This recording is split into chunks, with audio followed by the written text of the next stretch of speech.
All the bragging rights for a third season in a row with a 30-24 victory and eventually also being crowned the college football national champions. Celebrate. Of course, the Wolverines accomplished all of this under the man who loves milk with his steak. Interesting combination. And head coach Jim Harbaugh, but he's not in charge anymore after swapping Ann Arbor for Los Angeles to coach the Chargers in the NFL. Now trying to fill the Harbaugh-sized gap in the program is former offensive coordinator Sharon Moore. Jay, let's not beat around the bush here. It's been a rough first season for the new coach in Ann Arbor. Yeah, not the kind of season Sharon Moore really thought he was going to have. I mean, the guy has really struggled. You're talking about getting beat up by Texas. Is really where it all started. Oh. Struggled.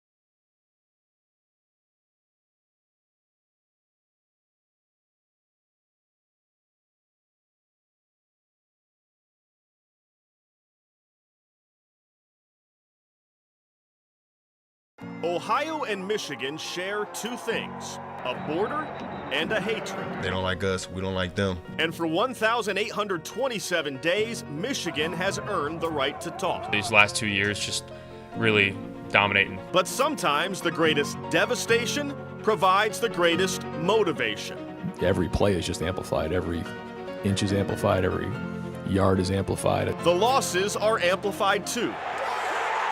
They stick with you. Victory formation for the Wolverines. For 364 days, and quite honestly, maybe even longer than that. Being a part of this rivalry is a blessing, but being on the wrong end of it is a curse. And for the Buckeyes, that curse could be lifted today. That's the reason why we come back. That's the reason why we all came back.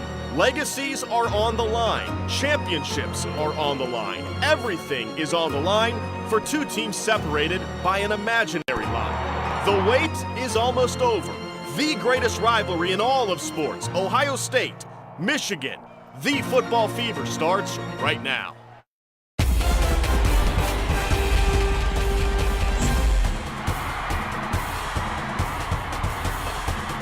Buckeyes arriving at Ohio Stadium ready for battle. Is today the day the Scarlet and Gray can snap that three-game losing streak against their hated rivals to the north? Speaking of those rivals, the Michigan Wolverines arriving here at the Shoe, trying to become the first senior class to go 4-0 against these Buckeyes in 33 years. They are confident that even as underdogs, they can get it done just as they did 2 years ago. The fans have been here for hours. It is a frigid day at the Shoe. It has not stopped the vibes. People have been here all morning long. They too hoping they have a chance to witness history in this, the greatest rivalry in all of sports. Good morning and welcome to the Football Fever. We cannot wait for the 120th playing of the game, Ohio State against Michigan. Good morning, I'm Dave Holmes, joined as always by Obi Stillwell. Our own Kellyanne Stitz is inside the Shoe as we speak. Jay Richardson, Ben Buchanan back in the studio. We'll get them in just a minute. But Obi, let's start with the bigger picture here. They have not beaten these guys since 2019. What do you think happens today when Ohio State meets Michigan? You know what? I think it's going to be the game as it's always been. I think it added a little sauce, for Ohio State to lose as many as they did. But people were beginning to question, was it really a rival? Well, it's a rival for sure, and it's back. Now, how Ohio State will fare on today in this particular matchup, I think it's based off of senior leadership. I think today the seniors roar, if you will. The fact that they came back to take care of business, I think they'll take care of business today. It's funny, if you're 50 years old, 60 years old, you can be cynical about this game. If you're 20 years old, you think the Buckeyes always dominate. If you're 5 years old, you don't know what it's like to win this game. So I think we all have different perspectives of it. Wow. But when I look historically, Obi, since the year 2000, the team that has rushed for more yards in this game has won every time except for one time. So what happens today in the trenches for the Buckeyes against the Wolverines? I think that's almost prophetic when you speak about that, because Woody Hayes has always said that this game is won in the trenches. I think Ohio State actually got enough time in their last game against Indiana to create that rhythm that they needed to go out here and have the confidence. But Michigan, that defensive front is going to be a test for them. And I agree with you. The running game has to be established today for Ohio State to be victorious. It is a brisk day. It's breezy here. By far the coldest game of the season. Do you think weather plays any sort of factor in today's game? I think weather kind of neutralizes some things on offense as far as Ohio State's speed. Not necessarily impact Michigan. I think it's going to be interesting if Michigan's tight end actually gets to play.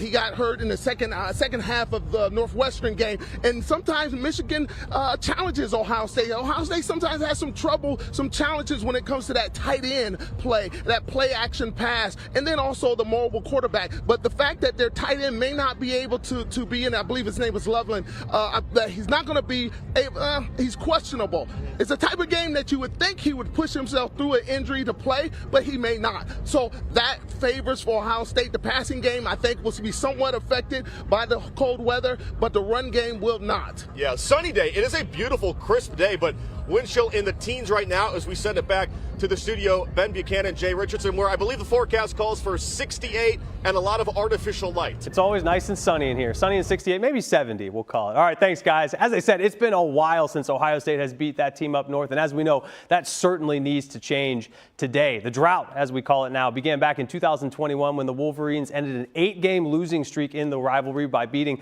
the Buckeyes at home 42-27, and so it began, as they say. And then 1 year later, the Wolverines made the 3-hour journey south for a highly anticipated 3 versus 2 matchup, and this one ending in heartbreak for the Scarlet and Gray as the Maize and Blue walked away 45-23 winners in that contest.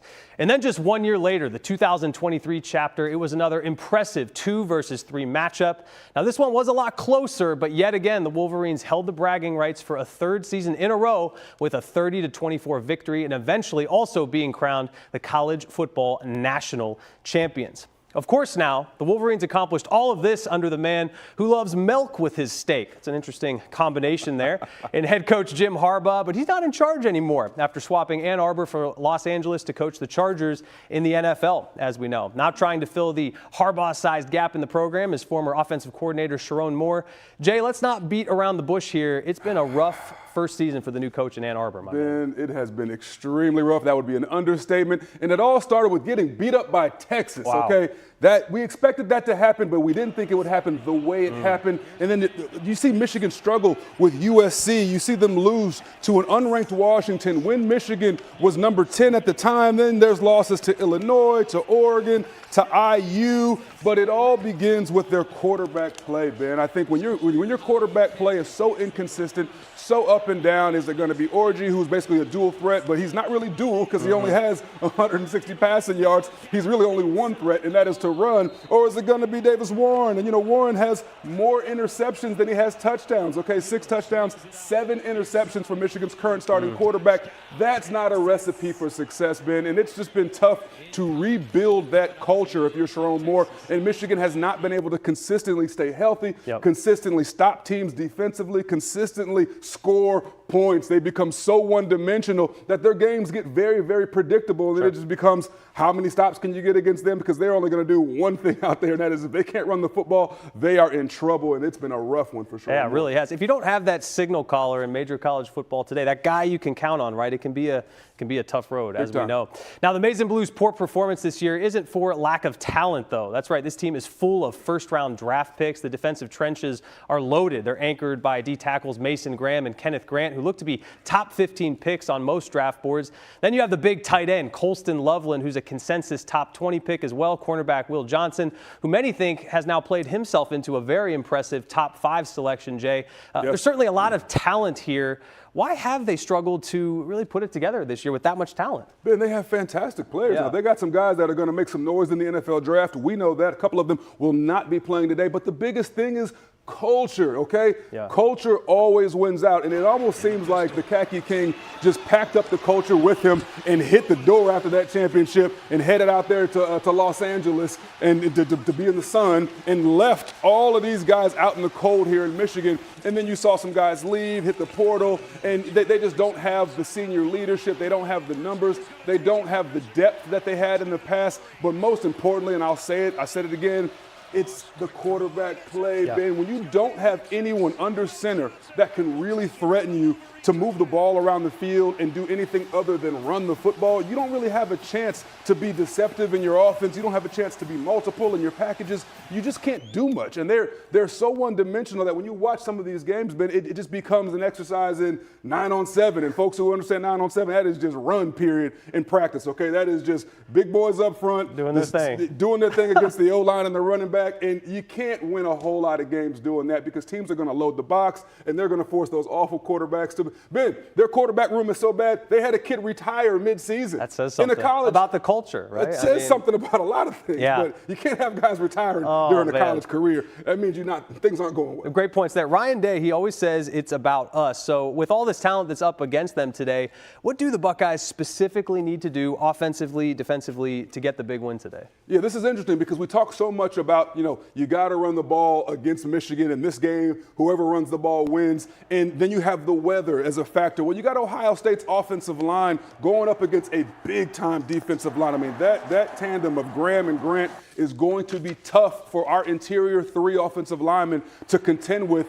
I think you have to test Michigan on the edges if you're Ohio State. Some outside runs, some outside zones, a couple tosses. Get a feel for what their guys on the edges can do because without Will Johnson, their premier cornerback, you have an opportunity to attack the bubble of the defense and to really get in there and pass the ball on the edges. Now, this is going to be an interesting test for Will Howard because they've always had. Sure. Quarterbacks that have strong arms can spin it in cold weather, in windy weather. They're going to do well in these kind of games. We know Will Howard's not necessarily known for having the big cannon arm. He's known for being accurate in between the numbers and being a good leader. Can he spin the ball in cold weather? Can he really go out there against a beat-up secondary for Michigan? And can he take advantage of some of the amazing weapons Ohio State has? Can we get on them quick? And then the biggest thing Ohio State's got to do, and Ben, we talk about it every week, you got to start fast. Yeah. Okay, defensively, offensively, game, right? You got to get going right away. If you're Ohio State, you want to put the pedal to the metal in the first quarter. Don't wait until the second half adjustments and that third quarter, which Ohio State's known for having fantastic third quarters. This is the game you want to start fast in. Yep. Put them away. Get them mentally out of the game. Get them feeling cold and lonely out there on those sidelines in the middle of the shoe. And before you know it, this game is going to be a blowout if Ohio State comes out with aggressive mentality of wanting to attack and get going right away. Start fast, run the football, good recipe for some gold pants to come. I like it, my man. Of course, the maize and blue, as we know, they should never be taken for granted. An average Wolverine team, they could easily take down an overconfident Buckeye squad. Case in point here, the devastating loss in 1995. I know many still remember that. That game featured Heisman Trophy winner Eddie George, Biletnikoff winner Terry Glenn, Lombardi winner Orlando Pace. That team was absolutely loaded with talent, as Columbus remembers. Now, someone who knows exactly what that loss felt like is our very own Obi Stillwell, who says when it comes to this game, you have to throw the records out the window and simply concentrate on crushing your opponent. Yeah, you had to do it. You had to bring up 1995, but my man just got over that loss about a week ago. So, Obi, let's talk about 1995, one of the best Buckeye teams I can remember. Yeah. You were there. You talked to some of the guys this week. Give me some of the impressions of the players on that team. Yeah, you know what? We went in there, number 2 in the country, I believe it was, and going into a Michigan game. I think Michigan kind of watered down the field and made it super muddy. I think those rumors are true. But at the end of the day, we just didn't perform like we were supposed to. Had an opportunity. This is kind of like a family reunion. It's interesting when the Michigan week comes around. You start getting a little more text from guys from from all across the country. I reached out to a former Buckeye, Mike Vrabel, who's with the Cleveland Browns right now, and then I shot a text to Orlando Pace, just kind of asking them, like, hey guys, what do you think happened? It was an interesting perspective, really different from each vantage point. So Mike Vrabel, he was on the defensive side. He said, man, we played tight. He said, at the end of the day, you got to throw records out the window, but we played tight. We just weren't loose that game. And I talked to Orlando. Orlando's like, man, the offense, he said, we was winning too confident. We were way too confident. And he said, they made plays and we didn't.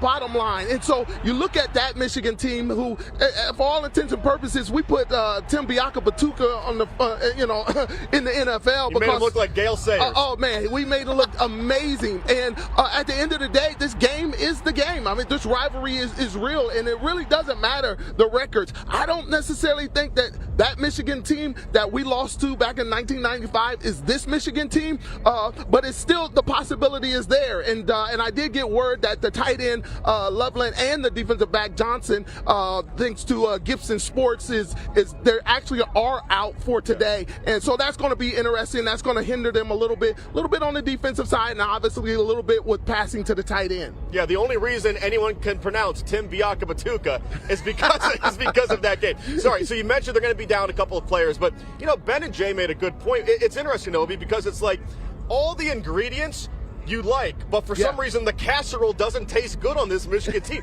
They have good individual talent. It's not gelling, and they come in here 6-5, and yet we've lived long enough to know that still 6-5 teams can do damage in this game. I don't think Ryan Day's team, there's a shot of them looking past this after what's happened the last few years. Yeah, it's a mentality at the end of the day when it comes to this game. And it started back with Woody Hayes, and it went through Earl Bruce and Urban Meyer and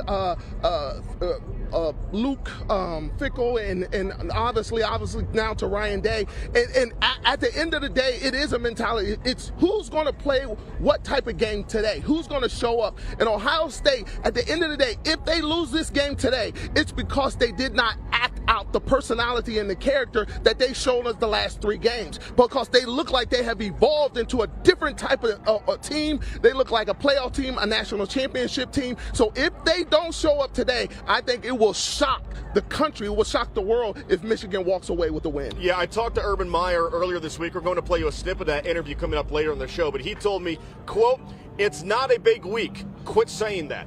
It's not a big game. Quit saying that. It's a way of life." That's the way he looks at this game. We are just getting started here on the Football Fever. Coming up after the break, the Michigan players at 6-5, still confident because they remember coming down here 2 years ago and shocking the shoe. We'll hear from some Michigan players with a little swagger coming up next on the Fever.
This countdown to kickoff is sponsored by Division 7 Roofing.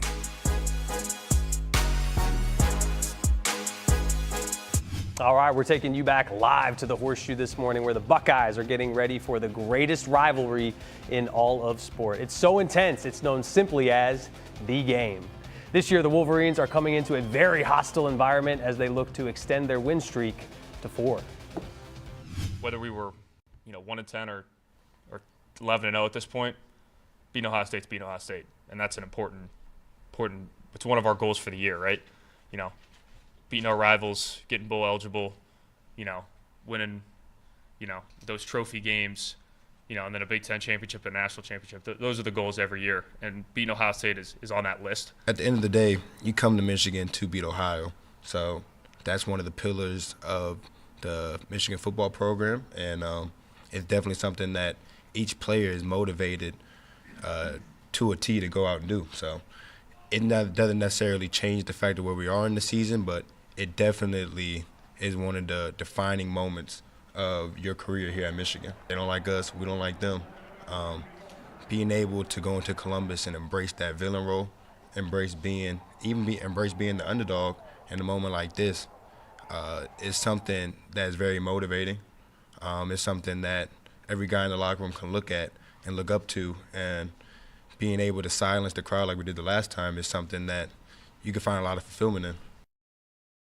All right, Jay, these Wolverines are certainly hungry. They're ready to play the roles of villain, as we heard. Your thoughts on their comments ahead of today's game? Yeah, you know what? They didn't give too much bulletin board material there. If you really watch some of those interviews, they didn't look extremely confident right there. I think they understand what's in front of them. They understand where the words they are coming out, right? Right? Like, they know what they are as a football team. They know they're not great. Okay. However, this is their chance to play spoiler. I don't really know how much they can spoil because I think most believe that Ohio State, regardless of how this game goes, is in, but we all know what this game means, and we'll get into what this game means specifically for head coach Ryan Day later. What I'm curious about is how will Ohio State start this football game? Can they start fast? And then just what kind of points is Ohio State prepared to put up in the cold weather? Listen, this Michigan team put up 50 points against Northwestern, a team that Ohio State put 31 on. So they're capable, okay? They're capable of scoring points. The problem is they cannot consistently move the ball. They cannot consistently sustain drives. Ohio State, the #1 defense in scoring defense, #1 in total defense. What Jim Knowles has done with that defense and turned it around and just created a monster up there with that front seven just cannot be talked about enough. And they're going to have their hands full at noon, Ben. I just don't know that they can sustain drives against Ohio State. And I don't believe that they'll be able to shock the world as they expect to or really, really want to. And I don't believe they can do it. I would agree with you. Schematics with Chip Kelly calling the plays, certainly, obviously, our great defensive coordinator as well, and Jim Knowles. But again, physicality always seems to win out in this game. I like the Bucs there as well. The Buckeyes are certainly not going to take comments like that laying down, though. For more on how the Bucs are feeling heading into today's game, let's send things out to our Kellyanne Stitz at the Shoe. Kellyanne? Today, the Buckeyes are honoring 31 seniors pregame, including captains Travion Henderson, Emeka Buka, Jack Sawyer, and Cody Simon. And that group understands that this is a legacy game, and the reason why the captains, along with the rest of the senior class, came back for another season. They don't want to leave Ohio State without a pair of gold pants, and Emeka and Jack talked about what a win would mean today. Growing up in Columbus, I feel like I've said it 1,000 times, but this is what you do it for these games, and I mean everything to this program and Coach Day and all the guys who's been here for the last 4 years. So I mean everything. I mean a lot. It would cap off my Ohio State career definitely the right way. Not that there's not more to do after we win this game, but you come to Ohio State to beat the team of North to win a pair of gold pants. Just handing the gold pants to my mother is a memory that I'm really looking forward to. This is not about me. It's about these seniors who decided to come back. They want to have a pair of gold pants. They want to have hardware. So that's what motivates me, and I'm excited for them so they can go out there and play this thing and go win it.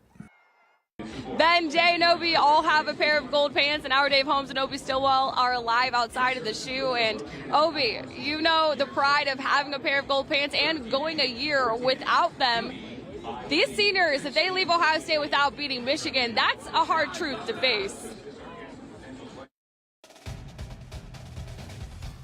I mean, to do that, to leave here without a pair of gold pants would be almost criminal. Yeah, you know what? I remember, and when I got the significance of this was a conversation with former Buckeye Steve Tovar. Steve Tovar looked at a ring that I had on. He looked at a pair of gold pants that I had, and he said, man, and now this is a guy that went to the NFL, played in the NFL, had a fairly decent career in the NFL, and he came back and said that, man, what's one of his biggest regrets is that he never got a Big Ten championship ring and he never got a pair of gold pants. It means something. It really does. Yes, my wife has my gold pants on right now, but you know what I'm saying? To be able to put that around her neck and tell her, hey, wear my gold pants, and it is a badge of honor. Yeah, it really is. And you look at this senior class, I mean, so many good players who right now are 0-3. And if we look at the list, you're talking about Jack Sawyer and JT Tuimoloau, Denzel Burke, Cody Simon, Emeka Ibuka, Travion Henderson. Some of these people could go down as all-time great Buckeyes, but Obi, I would argue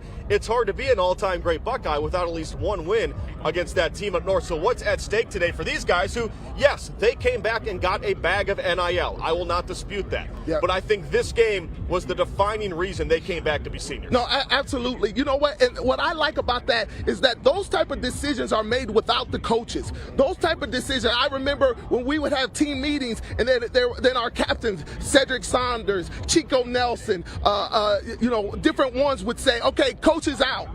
I was like, man, kicking the coaches out.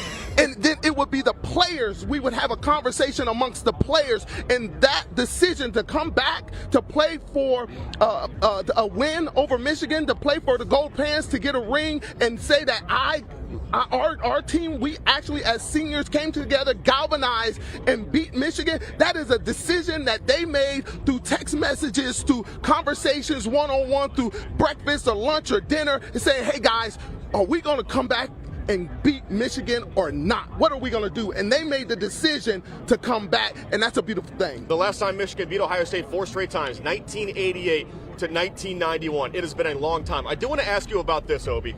In the last 3 years during this winning streak, okay, we've seen this year Ohio State's a very good third quarter team. But in the last 3 losses, Ohio State has been outscored by Michigan in the second half, 72-31. The Maize and Blue have beat the doors off of them in the second half of this game. So how do you explain that? I mean, is that what we talk about with the physicality of wearing a team down? Yeah, I think so. And again, this game is won in the trenches. Ohio State typically is the end of the second, beginning of the third quarter type of team. And I see that there's great stats that you brought up, that Michigan is actually becoming more dominant in that third quarter. I do believe that Ohio State is also aware of that. And at the end of the day, Coach Ryan Day is saying, finish. You have to finish. Coach Woodring, my old high school coach, said you have to have a knockout punch. You have to not have a knockout punch. So sometime in this game, throughout this game, there's going to be a play that if they have Michigan on the ropes, that they're going to have to be able to throw that knockout punch, and it most likely will come in that third quarter. Well, I'll tell you what, as we bring in Ben Buchanan, I think if Ryan Day has a knockout punch, he will not pull it. This is not Jake Paul, Mike Tyson. No doubt. I have a feeling that Ryan Day is going to throw that punch if he has a chance. I think he's going to take it every time, Dave. Absolutely right. All right, thanks, Dave. One of those guys looking to get his first pair of gold pants today is none other than our quarterback, Will Howard. Now, this will be the Kansas State transfer's first experience of the game, the rivalry as it's known. For more on the quarterback's mentality heading into today's game, let's send things over to our Kellyanne Stitz in the Atlas Butler offensive checkup. Pennsylvania kid, you grew up a Penn State fan, so you were in Big Ten country. Did you grow up watching the Ohio State-Michigan rivalry? Absolutely. It's actually been something I've said my whole life. It's kind of like a bucket list thing. I was like, I think even last year I was like, man, watching the game, I was like, man, I'd love to go see an Ohio State, team up north game at some point. But here I am, man, and I'm in it. It's a dream come true for any young kid to be in a rivalry like this. I'm trying to just enjoy the week, and I know it's a passion-filled week, and we're trying to just rely on the love of our brothers and the love of this university, and just rely on that, and as we go through this week. And I really want this really bad for a lot of those guys in that locker room. Now that you are a Buckeye, what have you learned? Much it means and how it means everything, and I've had the amount of Buckeye fans that I've had coming up to me, whether they're serious or joking, saying, you know, you could lose all the games, but as long as you beat the team up north, that's all that matters. The amount of people that said that to me was pretty overwhelming, but no, you can feel it. You can feel how much it means, and when the physicality, toughness comes down to it against Michigan. How confident are you in this offensive line, especially coming off of that top 5 Indiana win, for their ability to help you guys run the ball? I'm very confident in those guys, man. I'm so proud of them, and you know, in these games we talk about it. The situations mean a whole lot more, and you know, we focus on the situations every week in preparation. The rushing yards and the turnover battle and all those things, how much it goes into this. I'm excited to get out there with my guys and go to war with them. It's gonna be fun. The last Buckeye quarterback to beat Michigan was Justin Fields. Of course, you were brought here to help rectify that. How do you manage that expectation and pressure? You know, I feel like it is pressure. If I didn't have pressure on me, and if there wasn't, you know, that kind of feeling, then something would be wrong. And you know, so I love it.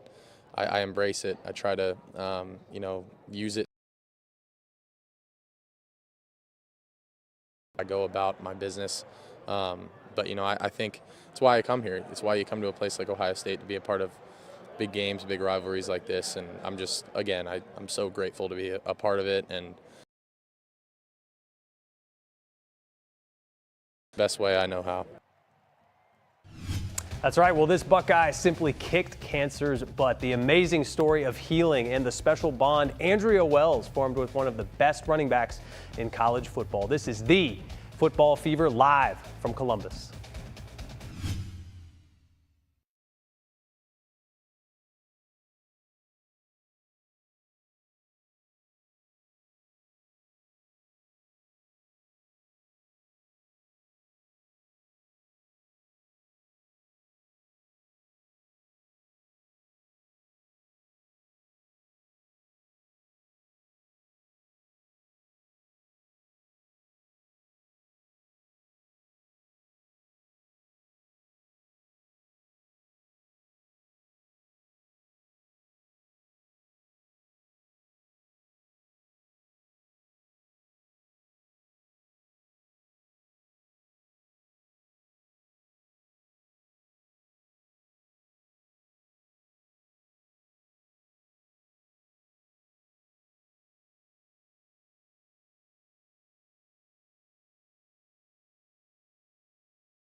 All right, time now for another G&J Pepsi Fantastic Photo of the Week. And Los Gates, that's right, the rivalry between Ohio State and that team up north, and the sheer passion for the Scarlet and Gray extends well beyond international borders as well.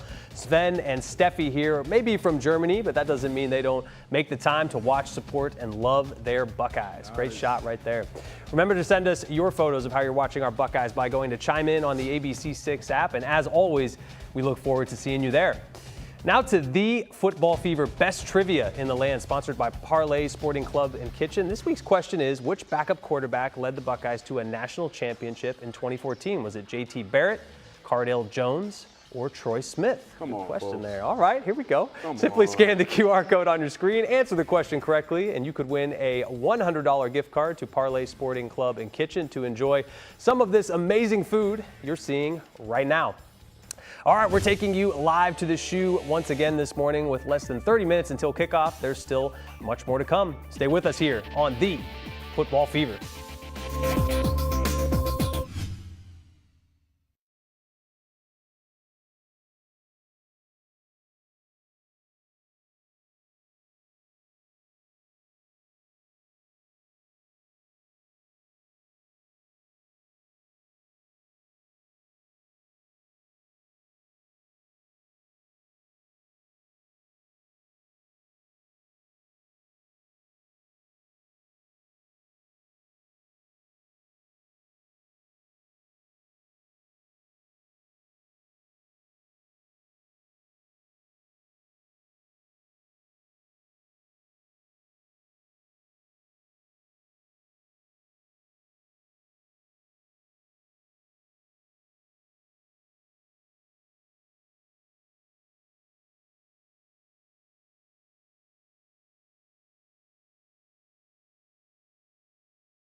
Well, she may not be dressed in the scarlet and gray on game days, but we think the color pink looks much better on her. That's right, Andrea Wells is celebrating 5 years cancer-free. It's amazing.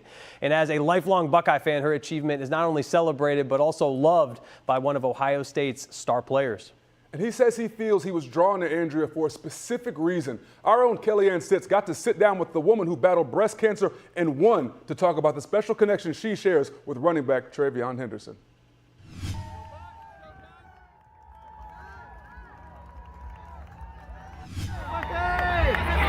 On November 2nd of 2023, in a sea of scarlet and gray was Andrea Wells, dressed in all pink holding a sign. Her sign was a message of hope that caught the attention of running back Travion Henderson during the team's walk to the shoe. Yeah, I remember the hug, yes. This year, Trey found her again amongst hundreds of fans to share another embrace. And he remembered me, and he walked right up and hugged me again. And I was like, oh my gosh, I just couldn't believe it. But Trey believes he was drawn to Andrea for a specific reason. I believe it's God. Like, I believe God drew me to her for a reason, to show her that he truly sees her and he loves her. This football season, Andrea is celebrating 5 years of being breast cancer free. But in 2019, Andrea could only wish of this moment. It's just, I'm glad I'm here. I could have died. Andrea was diagnosed with breast cancer on March 22nd of 2019. She was in stage 1, but the cancer quickly spread. All I can say is, everyone, ladies, go out and get your mammograms. The routine checkup is what saved my life. Her oncologist recommended a double mastectomy, and 60 days later, Andrea was undergoing surgery. If it wasn't for the Stephanie and for the James, I wouldn't be here. And the quickness of the doctors there. I looked at him and I'm like, do what you gotta do. I'm like, but I went through multiple surgeries. It was awful. Andrea embraced a life without breasts to live a life without cancer. My breasts don't, describe who I am or make me what I am. It's my heart, and that's why I chose that. Trey feels the hug was a sign to deliver a message of love. God bless her heart. Like, I love her, but God loves her so much more. Aww. Thank you. And Trey's embrace inspires Andrea to continue to share her message of hope in a sea of scarlet and gray on game days. I just want people to live life, love life, be nice, be kind, have empathy. And I hope that people see me like Trey too, because that's what I want. Even during her recovery, Andrea never missed a home game. She's not just an Ohio State fan, she's now a Travion Henderson fan for life. She told me this morning that she made a special lucky Buckeye to hand to Trey today as he entered the stadium. It had 100+ yards and 2 touchdowns written on that Buckeye.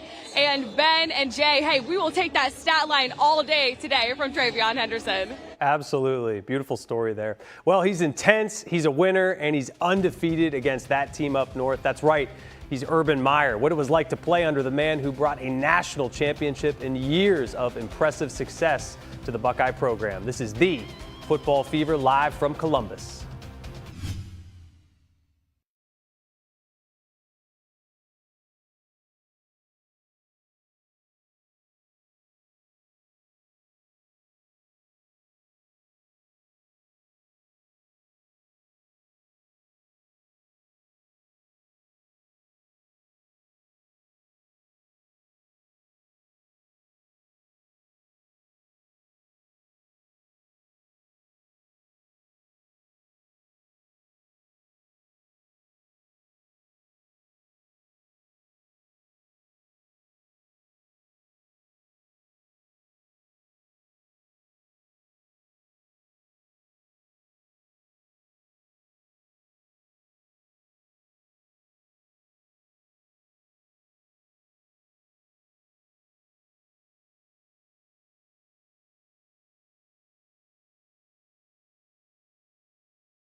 2018, your final game, you're up 62-39. I believe it was Demetrius Knox that got hurt on that final drive. You know, in my mind, I always thought, is Urban going to try to score here? And if he does, will he go for 2 to hang 70 on them? Were you actually going to try to hang 70 if things go differently? It was set. I can't remember exactly who said it over the headset. And by that time, I knew that was my last game. You know, if we would have not won it, I would have probably come back.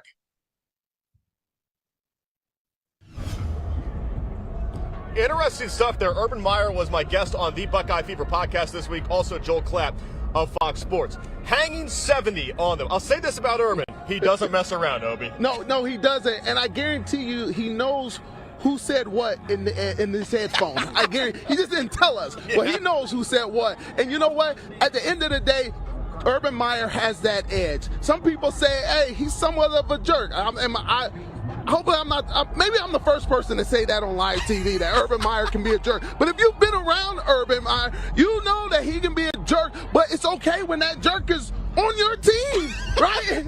That's the type of guy you want, you know? And guess what? Yes, he would have hung 70, and that's the type. I think at one time someone asked Woody Hayes, hey, why did you go for a 2-point conversion when you were up so many points? And Woody said, because I couldn't go for 3, right? It's just the mentality of this game, and I love it. I love it. Something else that he said in that interview that was very interesting. He said, even if you look at my national championship, when the Buckeyes won the first 14 playoff, he said, even with my national title, I think the best thing on my resume is 7-0 against Michigan. Obi, what does it say? That when even being declared the best team in the country, Urban would rather just win this game every single time. You know what? There's some truth to that. You know, and if you look at my former coach, Hall of Fame coach, Coach John Cooper, the thorn in his side is that he couldn't beat Michigan consistently. Yeah, we got a pair of gold pants, and there's something about beating Michigan on this side of the Mississippi that matters, you know, and it will always matter. And so I can see that. Yeah, 7-0, man. 7-0. He said it. Also, it is a way of life as we go back to the studio. Ben Buchanan, you are the only person here on set who played for Urban Meyer. So what was it about him that helped him go 7-0? And was he a jerk? Oh, I'm not answering. I can't say that over. You know what? What I will say about Urban, man, great stuff there, guys. Culture master. When I think about him cultivating a great culture, much of that with Focus 3, Tim Kite. We actually just lost him earlier this year, an amazing leader. But he would always talk about 4 to 6, A to B, competitive excellence. That was ingrained in you as a Buckeye. I had him 1 year for that 2012 undefeated season. 4 to 6, the average football play is 4 to 6 seconds. You go as hard as you can from point A to point B, whether you're a wide receiver, whether you're punting the football, whether you're a defensive lineman, right? Competitive excellence, it means you're just getting better every single day, right? When I think about him, man, he always talked about this game. He would say that in the best Buckeye promos coming into Ohio State team up north, you'll hear that, you know, in the background echoing, this is the real one. This is the greatest rivalry in all of sport. You know, swing, alluding to you're going to punch as hard as you can in a game like this. And when I think about Coach Urban Meyer, that's what he always preached. It's an absolute street fight in this game. 1 yard is worth 2, 5 yards is worth 10. That's something that Coach Jim Tressel would always say as well. But you can throw the records out the door in this one, Jay. It is an absolute street fight out there.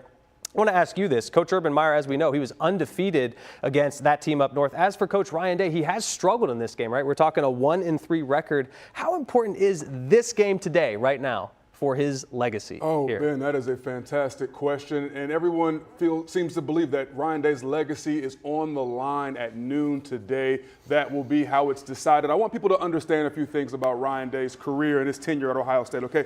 The guy is 66-9 as a head coach, okay? He came within a field goal a few years ago of beating Georgia in the playoffs, and we all know what would have happened in that TCU game. So he essentially came within a field goal of possibly being a national championship head coach himself. Only Kirby Smart and Kalen DeBoer are the only active coaches with more top 5 wins than Ryan Day in the same time span. People got to understand that. He has the second best win percentage of any Ohio State coach since 1946, folks. So when you think about these facts and these stats about Ryan Day, you got to factor all of that into the legacy. And with all that being said, everyone still is going to hang on the idea that you have lost 3 in a row to Michigan. And if you do not get that done, your head's going to be on a pike here in Columbus, Ohio. What people got to understand is who else you going to go out there and get, okay? He's a great He's coach, one of the yeah. top 3 coaches in college football. No one will dispute that at all. And for folks that are saying, oh, well, he's just winning the games he's supposed to win, you know, with that roster, he should win these games.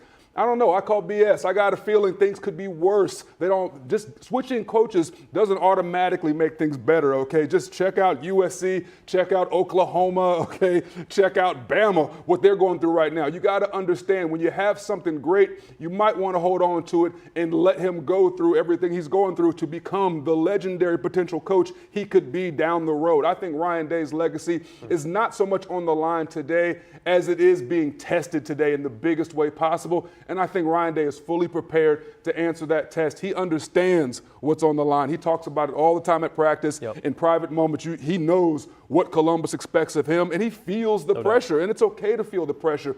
What's not okay is to not respond.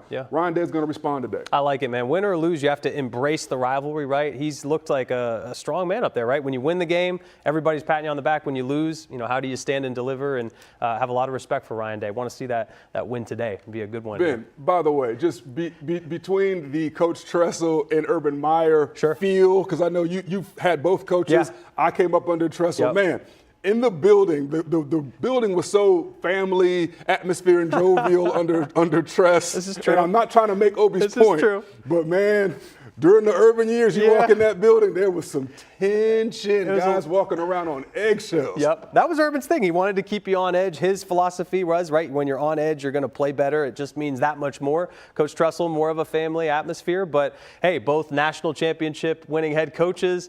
Tress 9-1, Urban 7-0 against Michigan. I guess there's more than one way to skin a cat, my man. There's more than one way to do it, folks. Yeah, good stuff. All right, coming up next, rest and recovery. They're critical coming into this game. We'll head back out to the shoe for your Buckeye injury report in just 2 minutes. Stay with us here on The Football Fever.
Well, it's certainly the biggest game of the year and critical. The Buckeyes come into this one healthy. Let's send things out to Kellyanne one last time for your Buckeye injury report. No surprises with Ohio State's availability report today, looking like last week. All of their key starters are available, aside from the guys who are out with a season-ending injury like Josh Simmons and Seth McLaughlin. But the Wolverines may be without some of their key starters today. According to ESPN's Pete Thamel, All-American corner and projected first-round pick Will Johnson is not expected to play today. He's been battling a toe injury, and there's, quote, increasing pessimism about Michigan tight end Colston Loveland's availability today. He left Northwestern with an undisclosed injury and has been limited in practice. Right now, as the Wolverines are warming up, Loveland is not out there with his position group. Colston is the Wolverines' leading receiver as well, so something that we will continue to keep our eye on as we near this noon kickoff. But I heard from a couple of fellow media members who were capturing Michigan's arrival, and they mentioned that Will Johnson and Colston Loveland, they did not see them come off the bus, so they may not have made the trip here. But again, something that we will continue to keep our eye on as we near this high noon kick here shortly. For the Football Fever, I'm Kellyanne Stitch reporting.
Time now for our Hyundai keys to the game. First things first, I mean the first quarter. This is not Northwestern. This is not Nebraska. You must start quickly and not give Michigan hope. Mind over matter. The Buckeyes are a better team physically, no doubt about it, but mentally, can they overcome the hurdle of the past 3 games and seniors step up? This is why you came back for this game.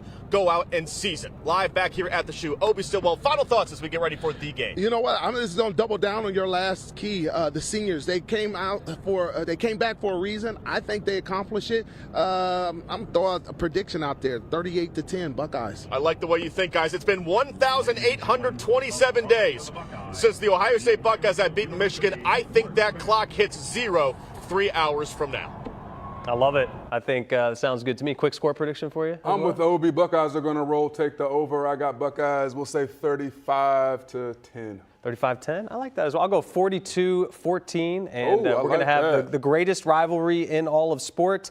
You know, whether it's a 6-5 football team, Jay, whether it's 11-1, 11-1, it just means so much, and we're going to have a chance to see another great chapter right here, my man. Start fast. Start fast. Here we go. Please. All right, that'll do it for us here on The Football Fever. Buckeyes and Wolverines kick it off in just a few minutes over on Fox.